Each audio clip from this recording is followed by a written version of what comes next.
Oke, mari kita buka Amsal 23 ayat 24. Ngeheng lagi apa gue. Amsal 23 24. Ayah seorang yang membenarkan akan bersorak-sorai, yang memperanakan orang bijak akan bersukacita karena dia. Nah, tema hari ini adalah jadi kebanggaan orang tua. Nah, Amsal menjelaskan, Raja Salomo menjelaskan, seorang ayah yang bersukacita karena memperanakan, yang bijak dan bersukaria karena dia mempunyai anak yang membanggakan orang tua adalah bukan karena hebat, bukan karena terkenal, tetapi memiliki pribadi, karakter di hadapan Tuhan yang benar. Amin. Dan bertanggung jawab dalam setiap tindakan. Orang yang bersuka cita ketika melihat anaknya bertumbuh dalam iman. Yang pertama bertumbuh dalam iman. Yang kedua memiliki karakter yang baik dan menghormati mereka. Kebanggaan sejak lahir dari hati yang takut akan Tuhan dan rajin, jujur dan mengasihi sesama. Itulah yang paling penting. Jadi kebanggaan orang tua. Nah, ada beberapa poin yang kita harus mau belajar, yaitu 4 poin. Yang pertama adalah hidup takut akan Tuhan. Menjadi kebanggaan orang tua adalah hidup takut akan Tuhan. Dasar utama menjadi kebanggaan orang tua adalah memiliki hubungan yang dekat dengan Tuhan. Memiliki hubungan dekat dengan Tuhan. Amin. Ketika di dalam hidup kita memiliki hubungan dekat dengan Tuhan, jadilah anak orang memiliki hubungan dekat akan Tuhan. Itulah kebanggaan orang tua. Yang kedua adalah berkarakter baik dan bertanggung jawab. Nah, berkarakter yang baik kayak gimana bang? Dan bertanggung jawab kayak gimana bang?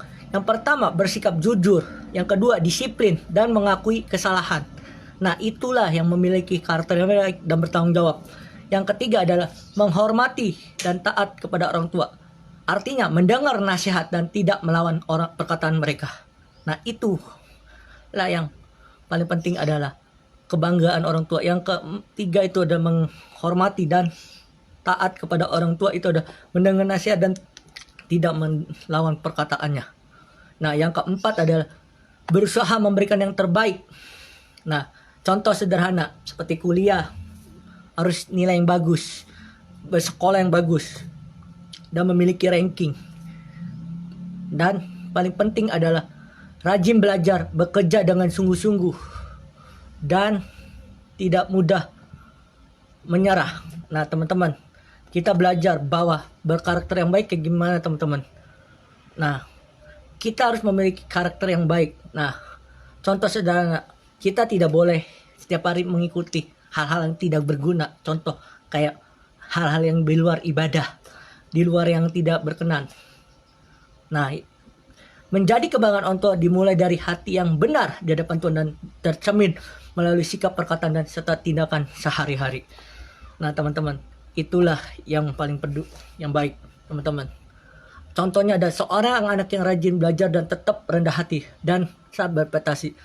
Nah, seorang anak yang rajin itu ada tetap rendah hati saat berprestasi. Yang kedua adalah anak yang baik adalah anak yang membantu orang tua tanpa diminta. Nah, itulah sikap yang baik. Jadi teman-teman, yang ketiga adalah tetap berkata jujur walaupun sulit. Harus jujur tetapi sulit. Nah, yang keempat adalah aktif melayani di gereja dan menunjukkan sikap sopan kepada semua orang. Nah, itu sikap yang betul, teman-teman. Artinya intinya menjadi kebanggaan orang tua itu bukan karena nilai yang bagus, bukan hebat, bukan terkenal kita, tetapi memiliki sikap rendah hati, sikap takut akan Tuhan. Tuhan memberkati. Shalom.